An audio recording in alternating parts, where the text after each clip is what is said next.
Ya, ahora sí. Ahora estamos grabando. Ya. Entonces, la idea de la clase de hoy es que retomemos el tema de los microservicios. Vamos a avanzar un poquito más rápido, yo creo. Bueno, somos poquitos, súper poquitos en la clase. Y también porque ya vimos varias de estas cositas en la que se pasan. Entonces, cuando solo hablamos de microservicios, empezamos a hablar un poquito desde la mirada como del negocio. ¿Ya? No vimos tanto el aspecto técnico, sino que nos concentramos más que nada es como en una mirada de negocio. Y el tema es que nosotros nos fuimos dando cuenta que las organizaciones, desde la perspectiva de lo que son los negocios que hay detrás de una organización, se pueden volver muy complejos.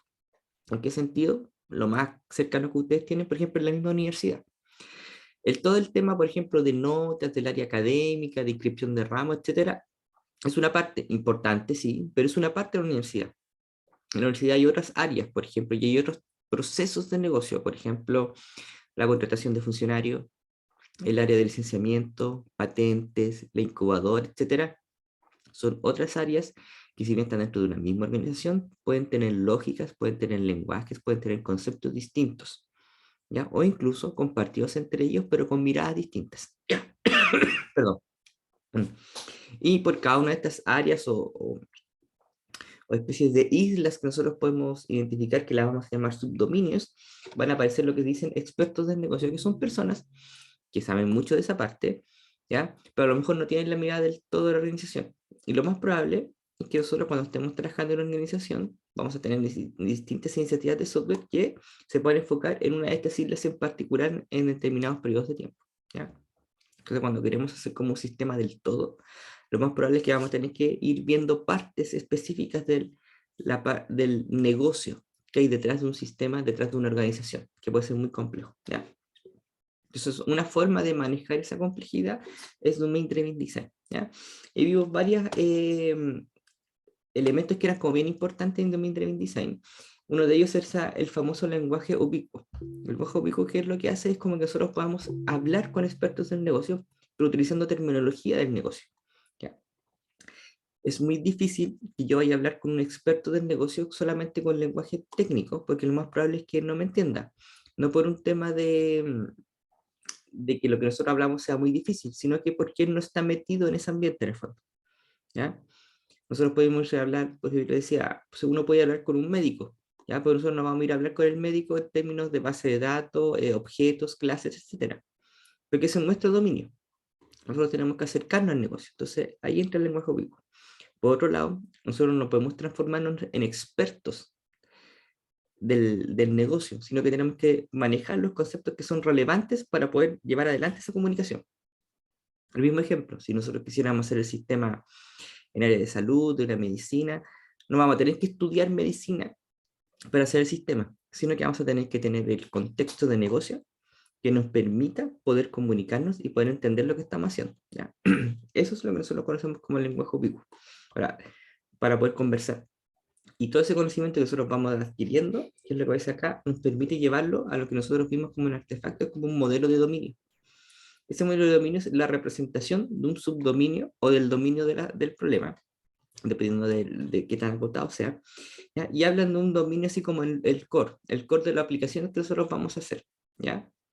Entonces, dentro de una organización, y a través de este aprendizaje con los expertos del negocio, nosotros vamos identificando nuestros modelos de dominio, ¿ya? Que cuando las aplicaciones o el conocimiento, puede decir, o el negocio empieza a crecer mucho, estos modelos de dominio se van a hacer cada vez más complejos, y empieza a pasar, y me voy a adelantar esto, un poquito lo que pasa aquí. A medida que nosotros vamos aprendiendo más del negocio y vamos obteniendo más conocimiento del negocio, nuestros modelos de dominio se van haciendo más complejos, ¿ya? Se va haciendo cada vez más complejo ese dominio que nosotros vamos creando, por decirlo así. Ese conocimiento se traduce en un artefacto y ese artefacto se va haciendo más complejo. Entonces, ¿cómo yo puedo manejar esa complejidad? Ahí, Domain Driven Design, ¿qué nos decía? Nos decía en el fondo que nosotros podemos identificar diferentes áreas, ¿ya? Podemos identificar diferentes contextos dentro de lo que es el modelamiento que yo estoy haciendo, ¿ya?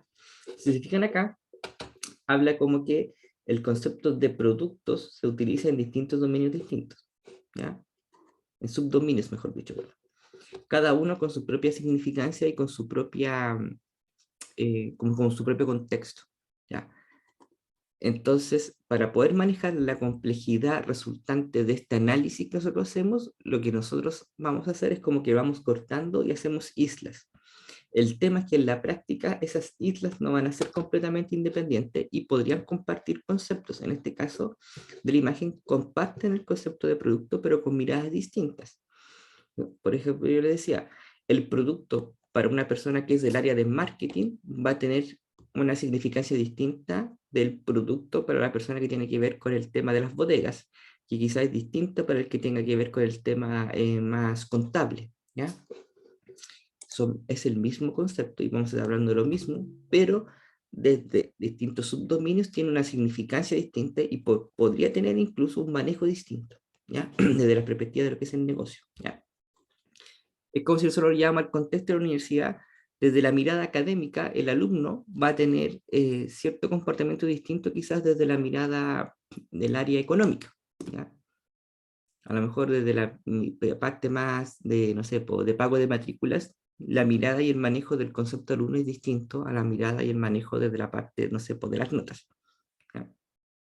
Pero sigue siendo el concepto de alumno, solo que con miradas distintas, ¿ya? Es un poco la idea.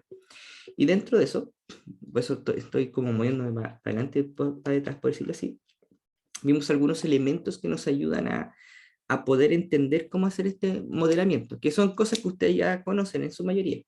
Hablamos del concepto de entidad, ¿ya? Que eran propios porque, o la importancia de una entidad era su identidad, de la entidad, perdón, su identidad, sonó como medio raro, ¿ya? Pues dice, un producto sigue siendo el mismo independiente que cambie su precio. ¿Por qué? Porque es la identidad propia, es como su identificación única la que importa sobre la entidad. A diferencia de los objetos de valor, que no importaba tanto la identidad, sino que importaba más su valor, ¿ya? Por ejemplo, el precio. Y nosotros pues vimos otra cosa que se llamaba los agregados, ¿ya? ¿Por qué son importantes los agregados? Porque nosotros sabemos que conceptualmente estos distintos entidades, objetos de valor, se pueden tratar como uno solo. ¿Por qué me importa identificarlos? ¿Por qué es importante identificar un agregado? Porque detrás de ese agregado hay reglas de consistencia detrás que yo tengo que mantener. Y si yo estoy pensando en que voy a tener que hacer una división, puede ser una mala idea dividir un agregado porque hay una regla de consistencia detrás de negocio que a lo mejor técnicamente me va a ser difícil de poder implementar. Entonces, por eso es importante identificar los agregados, porque yo no quiero quizás separar algo cuya asociación conceptual es tan fuerte que después querer mantener la consistencia de aquello se va a hacer un problema desde la perspectiva técnica de yo poder administrar, ¿ya? Entonces, eso es más o menos lo que era Domain Driven Design. Entonces, era hacer como una división del dominio, pero no una división a tonta hacia loca, sino que con un sustento de un análisis de negocio detrás, ¿ya? Estas islas están motivadas por una separación de el concepto del negocio que nosotros estamos trabajando. Y cuando este se vuelve muy grande y muy complejo de manejar como un todo, ¿de acuerdo? No se hace porque sí, no se hace porque estamos aburridos, no se hace porque hay que vender microservicios, se hace por una necesidad, que es cuando estamos en escenarios donde los sistemas crecen de forma exorbitante, cuando el negocio es difícil de manejar, ¿ya? ¿Estamos claros hasta ese punto?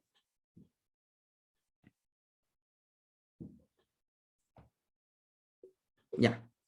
Entonces, bueno, aquí está un poquito de resumen. Y ahora vamos a hablar de lo que es los microservicios.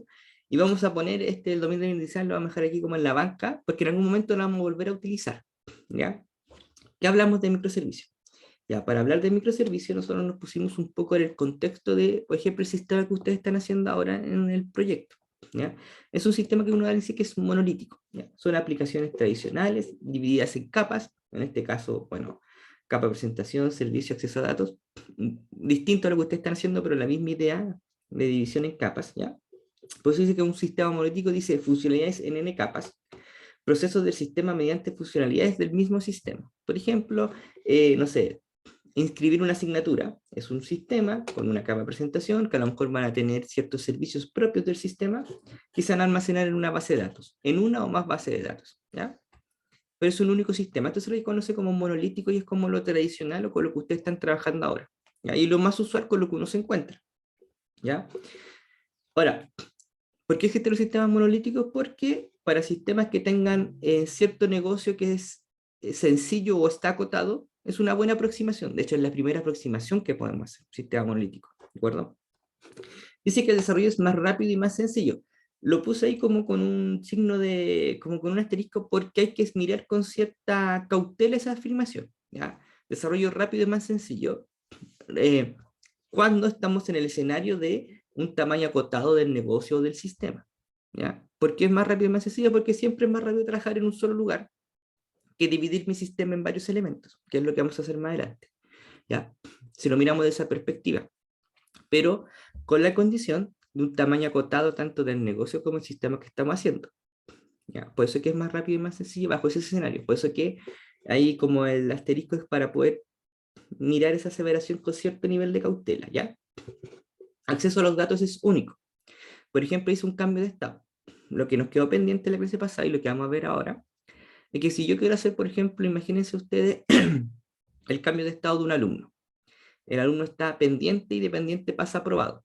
Si yo quiero hacer ese cambio en un sistema monolítico, lo más probable es que su dato está concentrado en un solo lugar, yo voy y hago el cambio de estado en ese lugar. ¿Ya? Por eso que dice, acceso a los datos es único, porque el valor del dato está concentrado en una sola parte. Después vamos a ver qué cosas nos podrían pasar con microservicios que tenemos que tener ojo y atención, que esta parte se puede hacer un poquito más compleja de manejar. ¿Ya? Pero los sistemas monolíticos tienen ciertos problemas, ¿ya? Tienen ciertos costos que nos motivan a ver la mirada de los microservicios. Dice, ¿qué pasa si el negocio crece? Mantención o cambios en el subnegocio o en el negocio y aumento el uso en determinados periodos. Ya, vamos viendo punto por punto. Si el negocio crece, ¿a qué se refiere? Se refiere un poquito a esto que nos pasaba acá. Voy a resolver un poquito a esto de acá.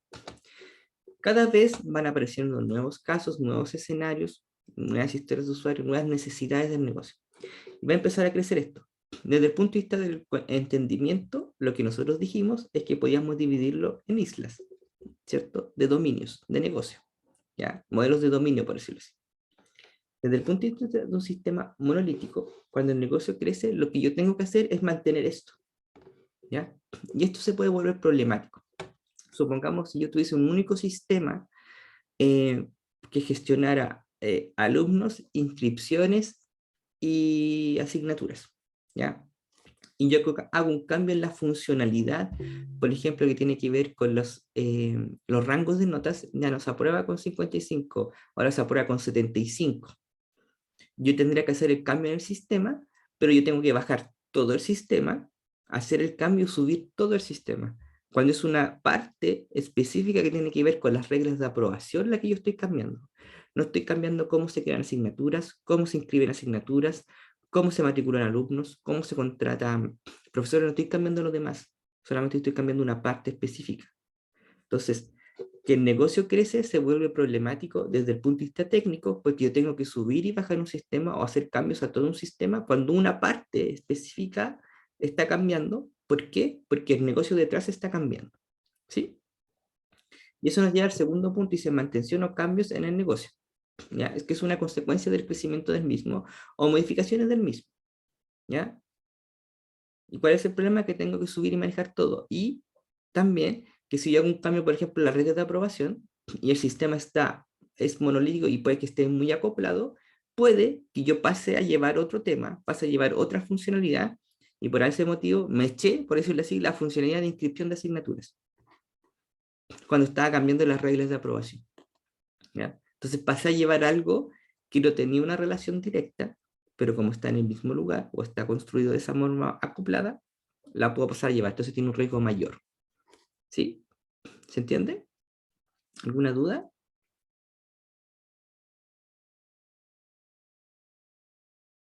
Ya. Y el último punto dice, y se aumenta su uso en determinados periodos. Cuando el sistema es monolítico como este de acá, si yo tengo un sistema que tiene que ver con inscripción de alumnos, inscripción de asignaturas y mantención de asignaturas, por ejemplo, ¿ya? Va a haber un determinado periodo, por ejemplo, a principio de año, cuando llegan todos los mechones, cuando se empiezan a crear nuevos alumnos. Entonces ese sistema se va a ver exigido, ¿ya? Porque se va a ver exigido porque se van a empezar a crear muchos alumnos. El tema es que, como es un sistema monolítico y está todo junto, como se ve aquí en la imagen, ¿ya? La carga total al sistema es la que crece. incluso la parte que tiene que ver con la creación de asignaturas también se va a ver afectado. Por eso que dice que se aumentan determinados periodos. Lo ideal sería que yo le pudiese dar como más recursos, ¿ya? Por ejemplo, a la parte que tiene que ver la creación de alumnos y que la parte que tiene que ver con la creación de asignaturas se mantenga igual. Pero en un sistema monolítico no puedo hacer eso. O crece todo o no. Puedo empezar como a generar réplicas, pero de todo el sistema, incluyendo aquellas partes que no están siendo exigidas. ¿Cuál es el problema de eso? Que se hace más costoso. Yo podría hacer una réplica quizás de solamente la parte que se está haciendo exigida, la creación de alumnos, y no el tema de gestión de asignaturas. Como el sistema monolítico, si voy a replicar, tengo que replicar todo. Y eso es más costo, es más recursos de máquina, ¿ya? Es más difícil de administrar también. ¿De acuerdo? ¿Sí? ¿Está ok? Ya. Entonces, ¿qué hacemos ante ese escenario? Dice un diseño orientado a microservicios puede ayudar. Entonces, ¿qué eran los microservicios? Si nos acordamos, los microservicios tenían distintas características y ahí aparece una serie de descripciones, bueno, y que ustedes después aparecen las fuentes donde pueden ir a buscar esas definiciones. Pero se centran en dos elementos, o dos, tres elementos que son bastante claros. El tema que tiene que ver con el tema del tamaño, la mayoría dice que son pequeños, el tema de la independencia, ¿ya? Y el tema que actúan en conjunto. Ya son como esas tres cosas clave. Lo primero, cuando hablamos del tamaño, dice que son pequeños, hay que entenderlos pequeños respecto a la totalidad del negocio, ¿ya? Porque una parte es más pequeña que el todo, ¿ya? Eso es un, ¿cierto? Los microservicios son una parte de lo que sería el todo, por lo tanto son más pequeños que el todo, por eso nosotros hablamos de pequeños, ¿ya? Eh, no significa a que tengan que ser un determinado tamaño, significa que respecto a la totalidad, ellos tienen una parte, ¿ya? Ahora, eso es consecuencia también un poco de lo que nosotros vimos antes, que era la división del dominio del negocio, ¿ya? Entonces, que son pequeños, ¿por qué? Porque tienen un alcance acotado. Autónomos e independientes es porque cuando nosotros hacemos la división, tratamos que sean débilmente acoplados entre sí. Es decir, que no haya dependencia cruzada entre los microservicios. O si la hay, que sea mínima. Tratar de evitarla lo más posible, ¿ya? ¿Por qué? Porque uno de los problemas que nos llevó a esto era que si yo quisiera hacer cambios en uno, podía pasar a llevar a otros. Entonces, para evitar eso, yo necesito que sean lo más autónomos e independientes, en otras palabras, débilmente acoplados entre sí, ¿ya? Así que un objetivo del negocio es una consecuencia de cuando hablamos que sean pequeños, ¿ya? Porque tienen un enfoque acotado, ¿ya? Y eso nos ayuda a lograr que sean débilmente acoplados, nos ayuda con la independencia. Entonces se van relacionando entre sí estas distintas como atributos que le estamos dando. Y que actúan en conjunto, ¿por qué? Porque el negocio se resuelve no solamente con un microservicio en su totalidad, sino que con el conjunto de ellos, ¿ya? Entonces la combinación de todos estos microservicios que nos da el todo, ¿ya? Que antes era monolítico, ahora está dividido en varios sistemas chiquititos, ¿ya? Que es un poquito esto de acá. Entonces, como que nosotros pasamos de este escenario, ¿ya? Lo llevamos a estos distintos elementos de acá. Dice, identificamos dominios de negocio independientes y nuestra base de datos se separa también, según el ámbito de estos dominios independientes, que se traducen en el fondo en microservicios. Ahora, ¿qué nos ayuda a identificar estos dominios independientes? Que nosotros vimos que nos ayuda a identificar dominios de negocio independientes entre sí o débilmente acoplados.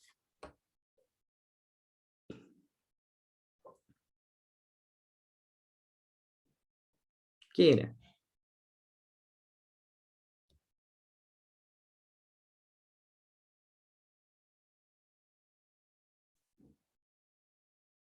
¿Lo recuerdan?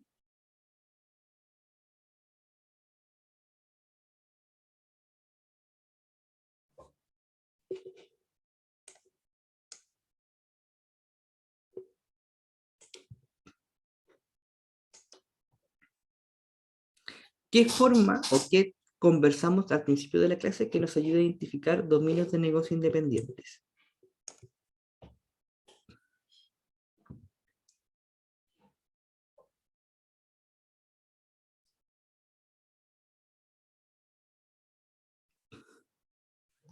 Lo que hablamos al principio, ¿se acuerdan?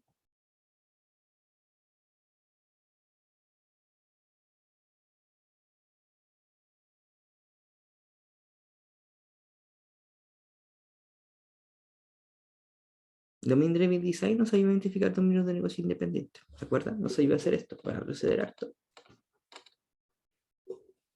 esto. ¿Ya? Esto nos ayuda a identificar dominios de negocio independientes o lo más independiente posible, si somos más puristas. ¿Ya? ¿Sí? ¿Se entiende cómo se relacionan los dos temas entre sí?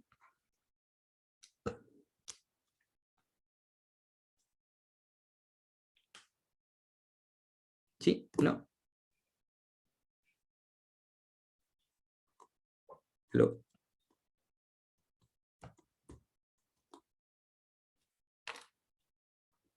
¿Sí? ¿Ya? ¿Alguna duda?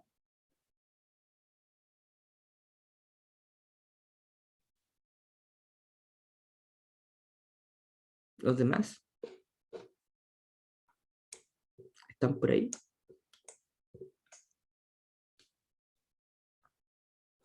Claro, nosotros hacemos esto en el fondo porque es una forma de hacer la división, la independencia, ¿ya?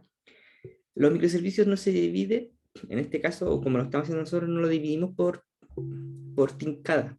Lo dividimos porque el dominio, la división que hacemos del dominio del negocio nos va guiando en esta división, ¿ya? Por eso es que nosotros queremos lograr que los servicios sean autónomos, que sean pequeños, que sean independientes. Esos atributos son súper necesarios. Ahora, si ustedes se fijan, Domain Driven Design, ¿qué es lo que hace? Nos permite hacer divisiones donde vamos logrando esa independencia, esa autonomía, etcétera, ¿ya? Entonces, por eso es que ambos se complementan. O sea, Domain Driven Design es como una guía para poder lograr esto en el fondo. Por eso es que cada microservicio se conceptualiza como un desarrollo independiente.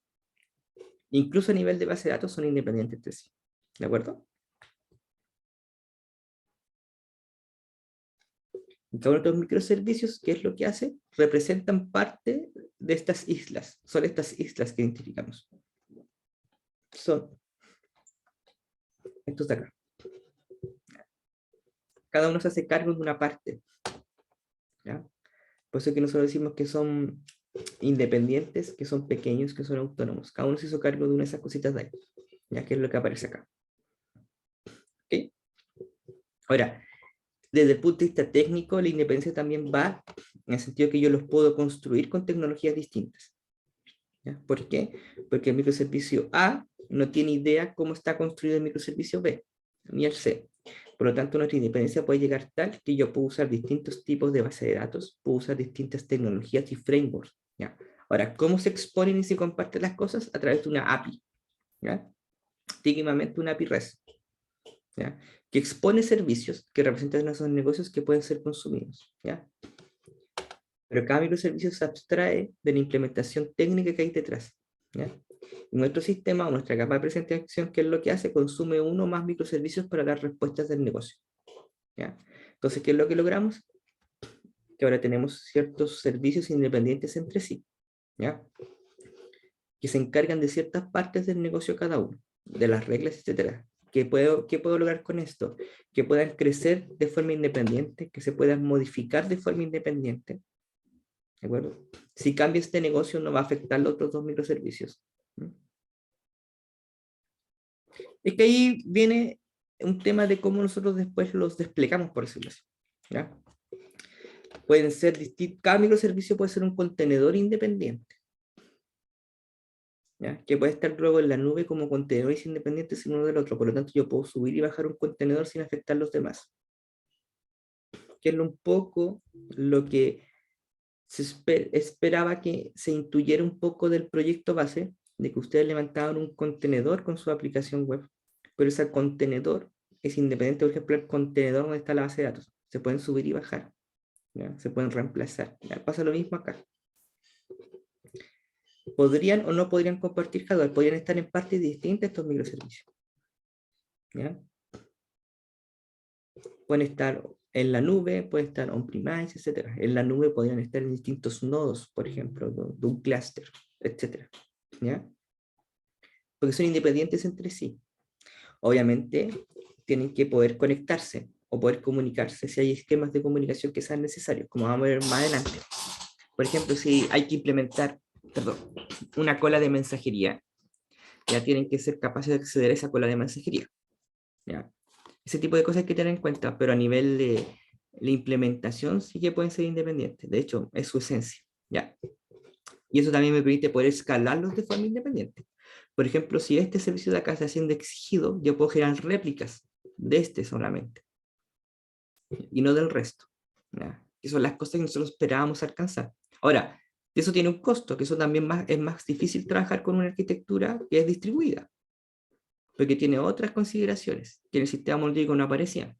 Entonces, nosotros la utilizamos porque necesitamos las ventajas que proveen, pero tenemos que cuidarnos la espalda de las cosas o los flancos débiles que tiene.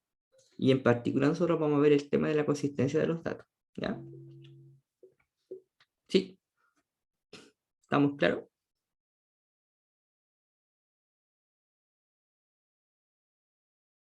¿Alguna duda? Entonces, porque aquí un microservicio no es lo mismo que un servicio o una base de datos. ¿Por qué? Porque aquí podría haber más bases de datos, aquí podría haber más APIs REST detrás. ¿Ya? No solamente es uno a uno. ¿Ya? El microservicio más que nada es la agrupación, es la isla. El cómo implemento esa isla puede variar, pero la importancia es que sean pequeños respecto al todo y débilmente acoplados, que es lo principal. ¿Ya? Por eso es que respetar la independencia, o la independencia lo mayor posible, porque vamos a ver que no siempre es posible esa independencia total. ¿Ya? Cada microservicio es dueño de sus datos, por lo tanto tenemos que evitar, por ejemplo, que el microservicio A se vaya a meter a los datos del microservicio B de forma directa. ¿Por qué tendríamos que evitar eso? Porque pasaríamos a pasar a llevar el concepto de independencia que queremos hacer. ¿Técnicamente se puede? Sí, técnicamente se puede, no hay ningún problema. Pero ¿cuál sería el costo que tendríamos hacer esto? Que a lo mejor este servicio de acá tiene que hacer modificaciones en el modelo. Y estas modificaciones en el modelo pueden botar este servicio de acá. Ahora, este servicio de acá se cayó por cosas que hice aquí. No, se hizo por cambios que hizo el otro servicio. Entonces la independencia se perdió. Y estaría perdiendo una de las ventajas por las cuales estoy siguiendo este enfoque, y más encima le agregué un problema. ¿Ya? Por eso hay que evitar que compartan base de datos. ¿Ya? Y aquí lo que les decía que los microservicios se exponen a través de una API. ¿Ya? Y esa API, ¿cuál es la gracia? Que lo pueden consumir un sistema, la capa de presentación, una aplicación móvil, lo puede consumir también otras APIs de otros sistemas, etcétera. ¿Ya? Se exponen mediante APIs, ¿ya? Es lo tradicional. Ahora, lo que pasa es que los sistemas, por ejemplo, de móvil o la capa de presentación tradicional de un enfoque web, pueden que necesiten consumir uno o más microservicios para dar respuesta al negocio. Por ejemplo, si, como yo les decía en la clase pasada, si tenemos un microservicio que tiene que ir con todo el tema de las asignaturas, otro con gestión de alumnos, otro con inscripciones, etcétera. Yo quiero mostrar la información combinada de todo eso, que a lo más probable es que este sistema tenga que consumir más microservicios. Entonces, un enfoque para poder aliviar la dificultad de consumir más de un microservicio es generar una capa intermedia que es un gateway, que centraliza las llamadas de las partes de presentación, las centralizas y las destina a uno o más microservicios según sea el caso. ¿Ya? El problema o la precaución que hay que tomar es que el gateway no se transforme en un sistema monolítico en sí mismo, ¿ya? Porque si no estaríamos también perdiendo un poco la ventaja de este enfoque, ¿ya? Perdón, ¿ok?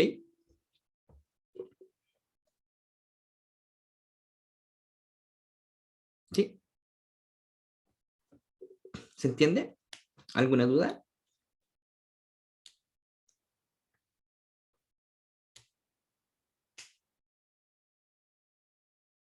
¿Qué parte?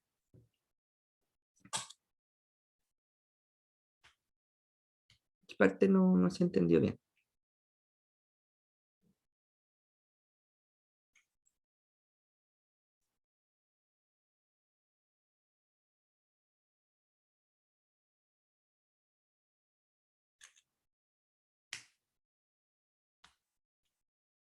Ya. Voy a tratar de hacer un dibujito, a lo mejor me sale mal, pero voy a hacer el esfuerzo. Supongamos que, ya, olvidémonos de esto de acá. Tenemos este sistema y supongamos que este tiene la información de los alumnos, este tiene la información de las asignaturas y este tiene la información de las carreras. ¿Ya? Yo quiero mostrar, por ejemplo, la información de qué carrera estudia un alumno y qué asignaturas ha cursado. Por un ejemplo.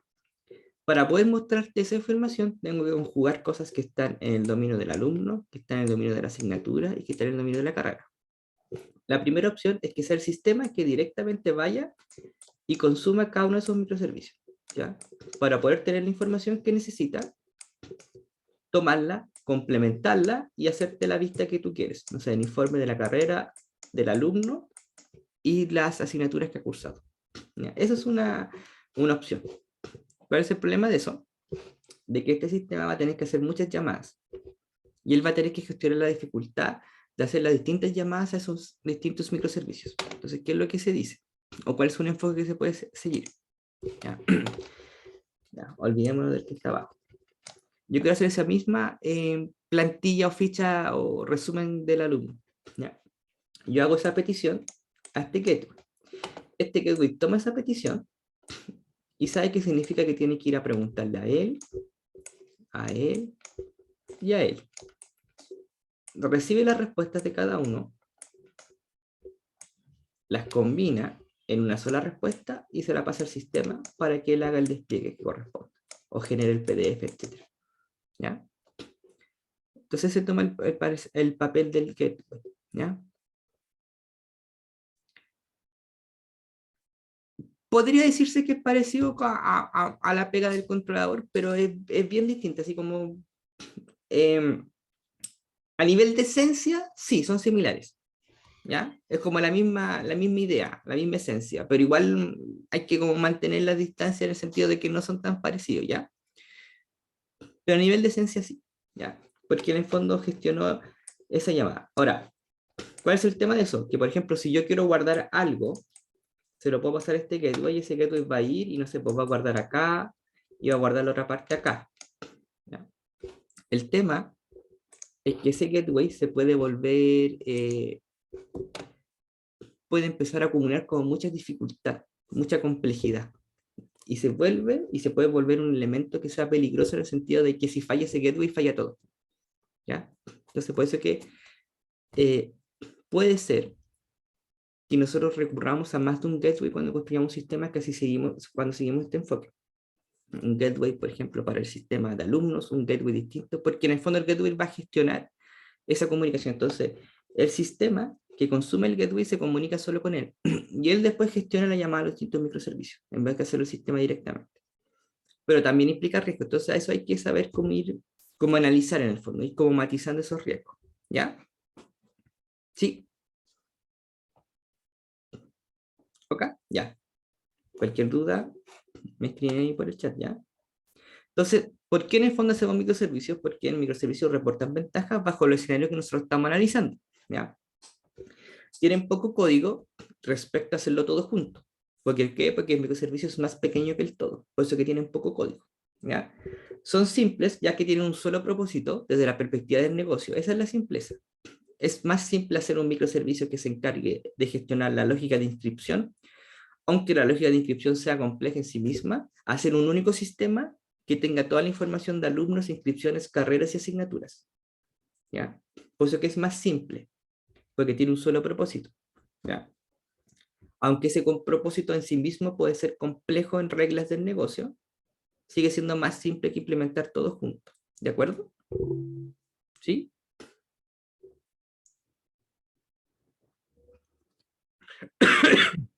Perdón, ¿se entiende? Ya. Dice, son desplegables de manera independiente, escalables de forma independiente, perdón, independiente de la tecnología entre sí. Independiente de la tecnología entre sí, lo mismo acá. Voy a resumir un poquito. Ya. Porque yo puedo hacer, por ejemplo, en Python, en C Sharp, en Java, con distintas bases de datos. ¿Por qué? Porque yo utilizo el enfoque técnico que se ajusta mejor a resolver su objetivo de negocio. ¿Ya? Si para cierta parte del negocio una base de datos orientada a documento es lo que tengo que utilizar, lo utilizo. Para cierta parte del negocio, una base de datos relacional con un framework que se oriente o que me dé soporte, por ejemplo, para cálculos de indicadores, es lo que tengo que hacer, lo utilizo. ¿Ya? Y así sucesivamente. Ahora, ¿Por qué son escalables también de forma independiente? Porque si este se ve exigido, a él le doy recursos, no al resto. ¿Ya? Desplegables de manera independiente porque yo puedo subir y bajar este sin afectar al resto. ¿Ya? A eso se refiere. ¿Ya? También tiene no solo la independencia de la perspectiva del negocio que hay detrás, sino que desde un punto de vista técnico también logramos esa independencia. ¿Ya? Ahora, tiene desventaja, tienen costos que tenemos que poner cierta atención. Estas arquitecturas distribuidas tienen otras consideraciones. El famoso teorema CAP, consistencia, disponibilidad y tolerancia a la partición. ¿Ya? Este teorema dice que nosotros no podemos asegurar las tres cosas, solo podemos asegurar dos. En otras palabras, si, por ejemplo, podemos asegurar disponibilidad y tolerancia a la partición, no podemos asegurar consistencia. ¿Ya? Tenemos que certificar uno de esos tres. ¿Ya? O vamos a perder uno de esos tres, ese es el tema. Información de negocio se encuentra distribuida en distintos contextos y requiere considerar medidas adicionales. Se relaciona con la consistencia y es lo que nosotros vamos a ver más adelante. ¿Ya? ¿Qué pasa con la consistencia de los datos? ¿Ya? ¿Pueden resultar difíciles de administrar? Sí, porque antes administraba, voy a proceder, antes administraba un sistema, ahora tengo que administrar tres sistemas chiquititos. ¿Ya? Tengo que desplegar tres sistemas, tengo que administrar esos tres sistemas más la capa de presentación. ¿Ya? Ahora, ¿existen herramientas que nos van a ayudar? Sí, pero igual sigue siendo más complejo que hacerlo uno solo. ¿Ya? Pero las herramientas nos ayudan a superar esa dificultad. ¿Ya? Y nosotros vamos a hablar con el tema de la consistencia y las consecuencias en replicación. ¿Ya? En el enfoque tradicional, dijimos que era complejo poder manejar distintos contextos o un contexto que crecía mucho. ¿Ya? Entonces, lo que hicimos nosotros fue separar el modelo de dominio orientados a ciertos objetivos o ciertas áreas del negocio. ¿Ya? Y eso que conlleva que también nosotros dividamos los datos. El tema, que esas separaciones, voy a resumir un poquito, son lo más independientes o débilmente acopladas entre sí, pero no pueden ser, o en algunos escenarios no siempre puede que lo sean. En este caso se especifica en el concepto de producto es compartido en los distintos contextos, ¿cierto? Se ve en la imagen, ¿sí? Se aprecia bien que el producto es compartido en distintos contextos, ¿cierto? ¿Sí? Ya. Ahora eso puede tener ciertas consecuencias. ¿Qué consecuencias pueden tener? Que a lo mejor yo tengo que gestionar ciertos datos que se almacenan en distintos microservicios. Por ejemplo, un estado. ¿Ya? ¿Ya? ¿Y eso qué nos puede ser? O que podríamos caer en que vamos a tener que replicar, por ejemplo, ese valor de ese estado en distintos microservicios. Y si lo replico, tengo que preocuparme que se logre un cierto nivel de consistencia, es decir, que esté el mismo valor. Supongamos, en esta imagen de acá, nosotros tenemos tres microservicios, el 1, el 2 y el 3. ¿Ya? ¿Qué es lo que yo quiero? No sé, el estado está en rojo. ¿Ya? Por algún motivo de necesidad del negocio, yo tengo que manejar el estado de un elemento en esos tres microservicios.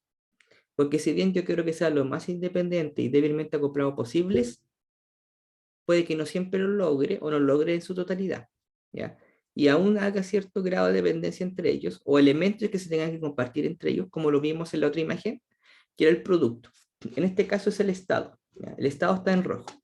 Supongamos que por algún motivo el microservicio 2 cambió el estado a verde. ¿Ya? La pregunta es, ¿son independientes? O sea, ¿la información del estado es consistente entre ellos tres?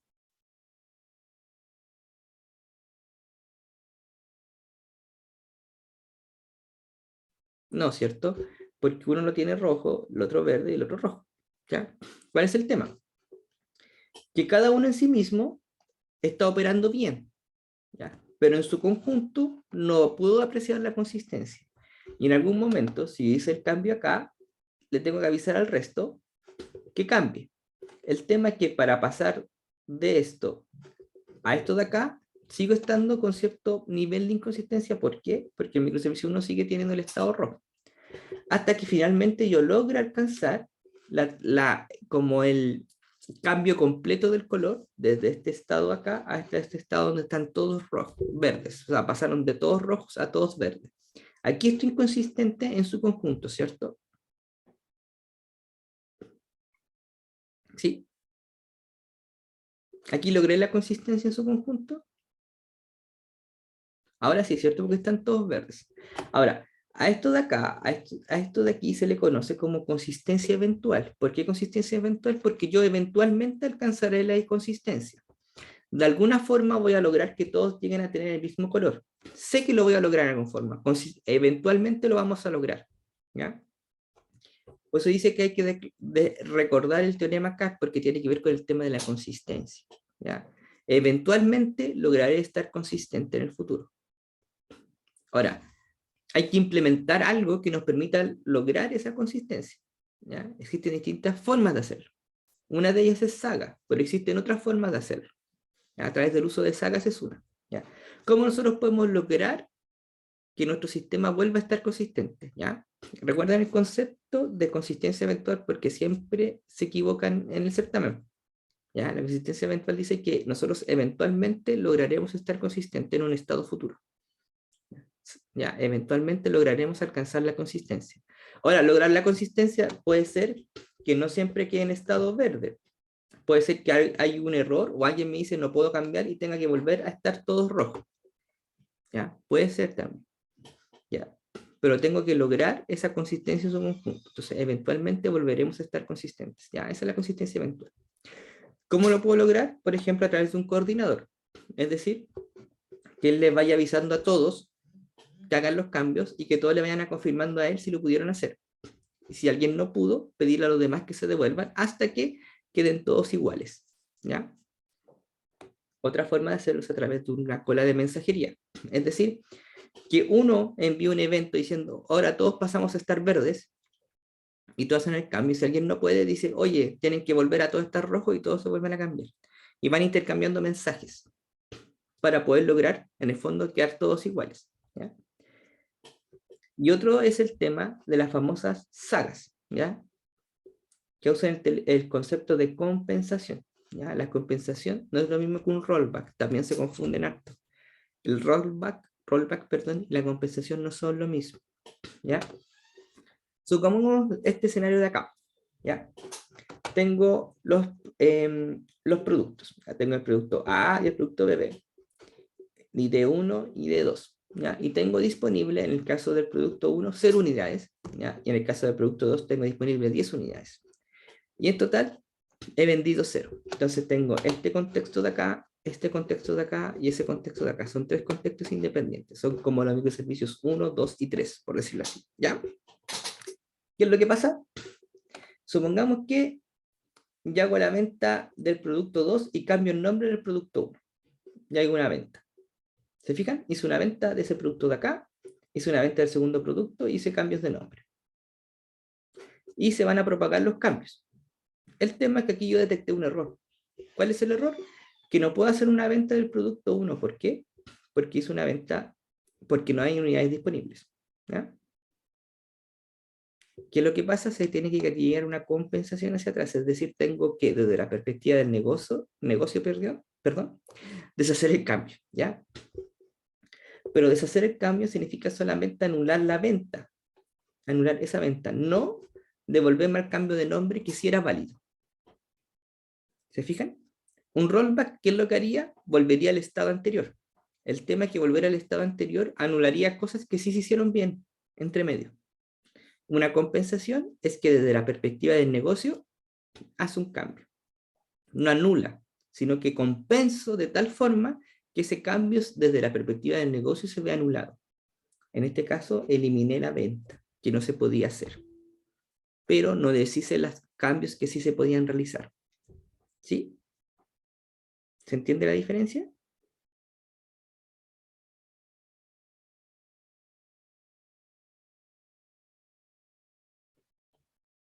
Es como cuando nosotros, por ejemplo, no sé si a usted alguna vez le ha pasado, pero es como nosotros hacemos una compra y o nos cobran de más o nos cobran el doble. Por ejemplo, no sé, compra ahí uno de tal cosa y te cobraron dos.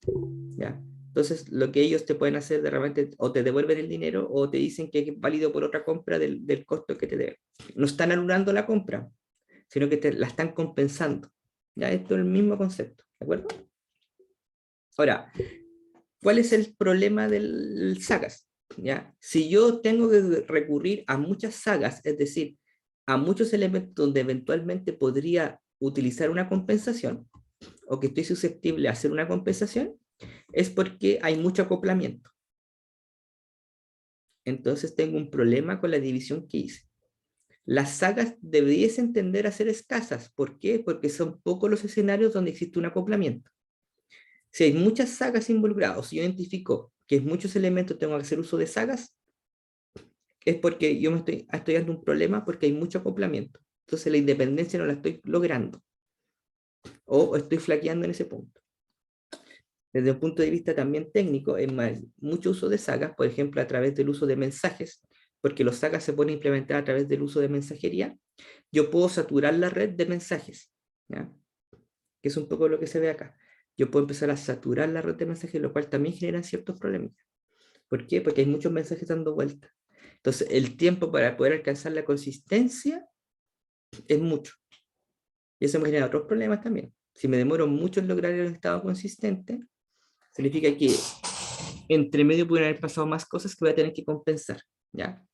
Entonces hay que también que tener precaución con eso, ¿ya? ¿Qué es lo que trata de ilustrar esta imagen? Entonces, ¿cuál es, o las reflexiones finales respecto al tema de microservicios? Dice que el mundo es asíncrono. ¿A qué se refiere? Yo voy a tener llamadas de distintos microservicios y no siempre yo me puedo quedar esperando las respuestas. De hecho, la consistencia eventual es algo que va a empezar a ocurrir, pero yo tengo que seguir actuando detrás. Entonces, el mundo asíncrono también es más difícil de manejar técnicamente. ¿De acuerdo? Dice conjugar enfoques y tecnología, un poco que nosotros vimos. De la perspectiva del negocio, eh, una tecnología no es como una bala de plata que nos sirve para todo. Entonces, si nosotros hacemos divisiones por dominio, también podemos tener distintos enfoques técnicos de la perspectiva de base de datos, de framework, etcétera, para poder generar esas partes del sistema. Ahora, esa conjugación de enfoques y tecnologías también es desafiante para uno como, o ustedes como futuros desarrolladores, porque también nos obliga como a tener que estar investigando más el cómo pueden enfrentar distintos problemas y qué herramientas tengo disponibles. Entonces, técnicamente también es muy desafiante, ¿ya? Y hay otras consideraciones como el desarrollo y el despliegue, ¿ya? Tengo varios microservicios que tienen que ir desplegándose, que se tienen que ir desarrollando. Entonces tenemos que conjugarnos también como equipos independientes, porque cada equipo se va a hacer cargo de un microservicio, pero no tenemos que perder la perspectiva del todo. Y tiene que haber un soporte de infraestructura detrás que me permita, por ejemplo, subir y bajar los microservicios según las necesidades, ¿ya? De tal forma que sea el despliegue se logre de una forma rápida.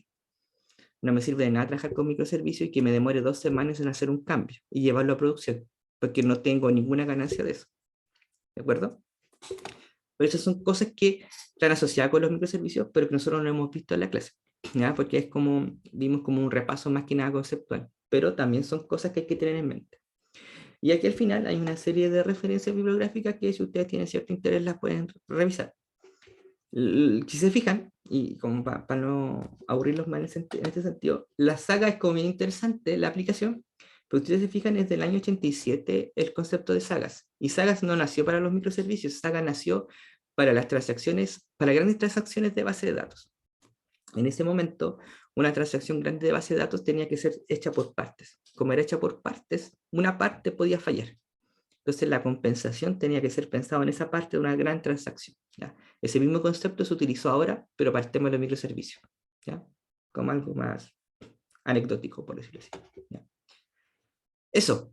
¿Alguna duda, alguna consulta sobre la materia?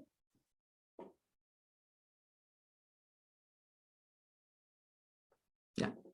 Esta clase fue como más breve, más que nada, porque nos quedaba como un pedacito nomás de materia, pero aproveché de darle un poquito de contexto con todo lo que vimos antes.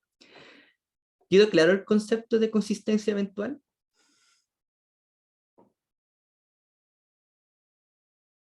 Sí, ya. ¿Alguna duda, alguna consulta?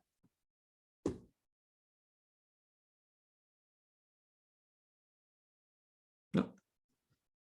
Ya, entonces si no hay más dudas y más consultas, dejamos la clase hasta aquí. Como les decía, esta es como fue más breve porque nos queda como un cachito de materia. Y nos vemos en la próxima clase, ¿ya? Chao, profe. Ya, que estén bien, cuídense. Cualquier cosa me escriben. Chao.